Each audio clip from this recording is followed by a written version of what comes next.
Fred MacMurray was a Hollywood legend known for his versatility and charm, starring in over 100 films across a career spanning nearly 5 decades. Born in 1908, Fred's journey to stardom began with his love for music. Initially a saxophonist in college, he worked his way through vaudeville before making a successful transition to film in the early 1930s. His breakout role came in 1935 with The Gilded Lily, where he starred opposite Claudette Colbert, cementing his status as a leading man in Hollywood. MacMurray's career showcased his ability to effortlessly shift between genres. He captivated audiences with his comedic timing in classics like The Egg and I, and later earned acclaim for his darker, more dramatic roles, such as the manipulative insurance agent in Billy Wilder's Double Indemnity. However, it was his role as the warm and affable father figure, Stephen Douglas, in the television series My Three Sons that introduced him to a new generation of fans and solidified his reputation as one of Hollywood's most beloved actors. Behind the scenes, Fred MacMurray was a deeply private man who cherished the simplicity of home life. In Los Angeles, he resided in a charming classic estate that reflected his down-to-earth roots. The home, with its tasteful design and timeless appeal, served as a sanctuary where Fred could unwind after the demands of Hollywood. Beyond Los Angeles, Fred owned a sprawling farm in Sonoma County,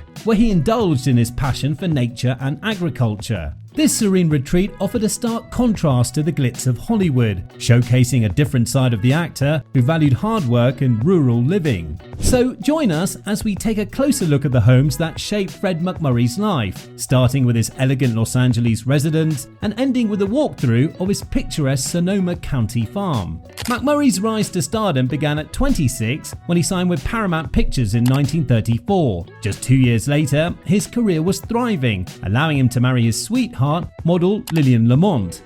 Their union was admired by many in Hollywood, including Joan Crawford, who famously described it as one of the few happy and well-adjusted marriages in the industry.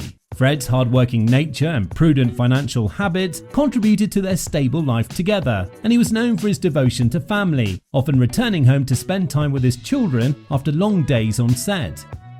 In 1945, Fred and Lillian purchased a 10-room, 2-story white colonial home on Evanston Street in Brentwood Heights. Nestled among fellow Hollywood stars like Jimmy Stewart and Henry Fonda, the MacMurray home reflected the quiet charm of its owners. Along the driveway, the scent of pine greeted visitors, while the backyard offered a sunny retreat shaded by pepper trees. The outdoor space featured a barbecue area and a swimming pool, a luxurious addition from the previous owners. While Fred initially thought the pool was a bit ostentatious, he appreciated the value it added to the property. Lillian brought her eye for Americana into the home, filling it with antiques that celebrated craftsmanship and timeless design. Her collection included items like rocking chairs, shoemaker benches, and coffee grinders, each piece chosen for its historical value and durability. The house was painted in classic blues, greens, and white, avoiding the bold and flashy colours popular at the time. With the help of designer George Hall, Lillian created an environment that exuded warmth and simplicity.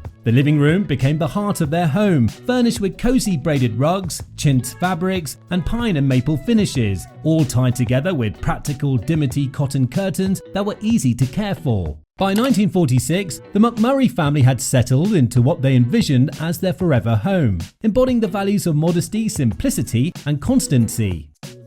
However, their idyllic life was tragically cut short when Lillian passed away in 1953 at just 43 years old, leaving Fred heartbroken. The following year, Fred sold their beloved Brentwood home and moved to another property, once owned by singer Nelson Eddy. Though the Evanston Street house no longer stands, the pine at the driveway remains, a quiet reminder of the MacMurray family's cherished years there. For Fred, leaving the home symbolized the bittersweet truth that life's blueprint doesn't always follow the plans we create. On top of the home in Brentwood, Fred purchased a farm in 1941. This Sonoma County property, known as the MacMurray Estate Vineyards, was where he found solace and purpose. Over the years, the property evolved into a working ranch and later a celebrated vineyard, but it still retains the charm and spirit of its original owner. Fred fell in love with the ranch's rolling hills and misty landscapes, reminiscent of his Scottish roots. After buying the land from the Porter family, who had farmed it since the mid-1800s, Fred preserved its agrarian history while adding his own touches. The centerpiece of the property was a farmhouse, initially two separate structures that he joined by a breezeway. This architectural blending created a home that reflected both the rugged history of the land and Fred's appreciation for craftsmanship. The farmhouse, with its simple yet enduring design, became a family retreat and a testament to Fred's respect for tradition. Step inside the farmhouse and you're transported back to the MacMurray family's time. The interiors remain much as they were when Fred and his second wife, actress June Haver, lived there. The kitchen, a centerpiece of the home, features green-painted floors and an oak countertop handcrafted by Fred himself. Ingeniously designed with a lip to drain water back into the sink, it's a detail that speaks to his practical nature. The family dining nook nearby offers a glimpse into their daily life, where Fred's daughters, Kate and Laurie, join their parents for meals before heading out for chores like gathering eggs or tending to the animals. The farmhouse furnishings reflect Fred and June's Depression-era sensibilities. Furniture and decor inherited from the Porter family were repurposed and cherished, creating an authentic atmosphere. The living room, with its rag rug, red plaid sofa, and large window overlooking the hills, provided a cozy space for the family to gather. The addition of the window was one of Fred's few modernizations, designed to frame the breathtaking view of the land he loved. Even the wallpaper, meticulously preserved and restored, tells a story of heritage and continuity. MacMurray was no absentee landowner. He embraced the life of a farmer, raising Black Angus cattle, sheep and chickens, and cultivating fruit orchards and gardens. He approached the ranch with the same dedication he brought to his acting career, ensuring that his family was actively involved in its upkeep. His daughter Kate recalls her childhood experiences of shoveling manure and working in the garden as integral to their upbringing. The ranch also became a social hub for Fred's Hollywood friends, including Clark Gable and Jimmy Stewart. Gatherings often took place on the back porch, which Fred transformed into a charming outdoor space for barbecues and casual dining, with the stunning Sonoma landscape as a backdrop. When Fred passed away in 1991, his family honored his wishes to preserve the ranch's agricultural roots. In 1996, the property was sold to the Gallo family, who transformed it into a working vineyard while maintaining its historical integrity. The farmhouse, barns, and surrounding landscape were lovingly preserved, and the vineyard now produces premium wines under the MacMurray Ranch label. Kate MacMurray, who still lives on the property in a cabin built by her father, serves as a brand ambassador, ensuring her parents' legacy endures. For Kate MacMurray, the ranch is a living testament to her father's values and love for the land. She once wrote, "Although he loved filmmaking and his career, his heart always found its way back home to his beloved ranch."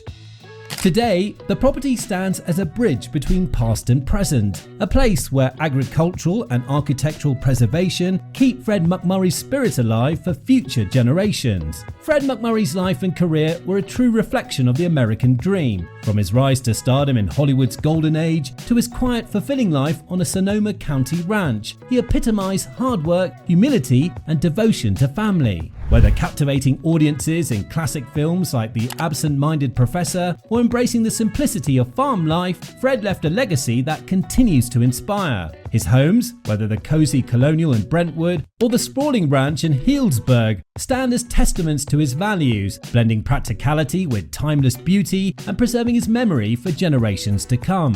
Now, if you enjoyed this journey through the life and homes of Fred MacMurray, be sure to give this video a thumbs up and subscribe to our channel for more stories about the remarkable lives of Hollywood legends. And don't forget to hit the notification bell so you never miss a tour of another iconic home. Thanks for watching, and we'll see you in the next video.